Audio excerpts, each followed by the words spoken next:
کاتێککە تۆ تووشی کێشەیەکەبی بۆ چێڵی بۆ لای مەلا مەلا چیە بەس پێم بڵێ مەلا چی بەدەسە مامۆسای ئاینی و شێخ چیان بەدەسە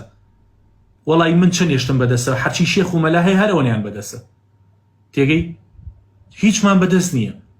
وەڵا مەلا و شێخۆمانە سەریان ژانکە چیەکەن یاڵێ مەلا ژنۆرە تۆزێ سرم بشێلە تۆزێ کۆڵنجم بشێلە بۆ باش نەبوو حەپە خوات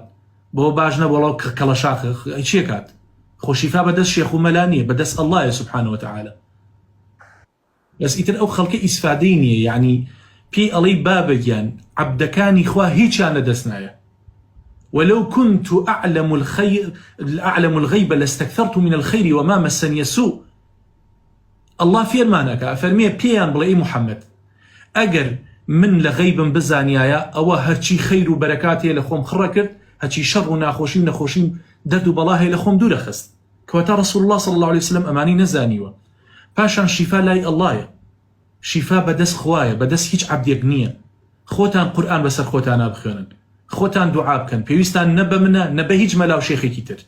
كاتي وخلقي جلا يعني بشكي خلق لجهالتك زور زور طولة أجين أم جهالتي يستا خلق دسي داوبي لنا جهالتك أجين كالسردمي جهالتي كون أشتي وانبوا باب ملاو شيخ هر دو عبد يكنوكو منو تو حيتشان بدزنية تشاوت هي تشاو يعني هي دست هي دس يعني هي نخوش أكوي نخوش أكون يعني أويتو هتا أويش أوان هيانا إن أكرمكم عند الله أتقاكم بس الله أزانية كيلا لاي خوي بريزة خو بناونية كاكيان أسماء سميتموها أنتم وآباؤكم ناو لخوم أن ينبيم بخوم عليهم دكتور بخوم عليهم ملا بخوم عليهم ماموسا شيخ وسيد أمانة قيمتي ني لاي خواي جورا أوي قيمتي هي لاي خواي پروردگار إيمانك هي إن لله عبادا أشعث أغبر مدفوع بالأبواب لو أقسم على الله لأبر في غمرة فمي صلى الله عليه وسلم الله كان عبدك هي عبدي واي هي أشعث أغبر قجلول جلو برقيكي تبوت وزاي لبرايا مدفوع بالأبواب كريكاري بو خلق أكات لو أقسم على الله لأبر أقسيون بخوا لسر خوا بلي خوايا قسم بجلال وبقوريد أبي فلانشتم بوكي بوي أكاوسي ونكشي ناشكينيت نناوي شيخ نناوي ملايا نناوي سيدة حيج راتب الرتبة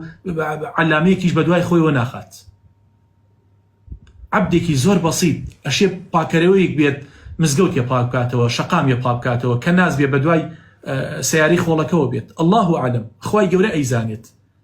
برا نەبەخوا نەبە ڕیشی منە نەبە نایی منە نەبە جبە و عەمامە و کەشیدەی شێخ و مەلا و سەییدە بەمانە نییە براگیان ئین ئەکرەمەکم عیند الله ئەتقاکم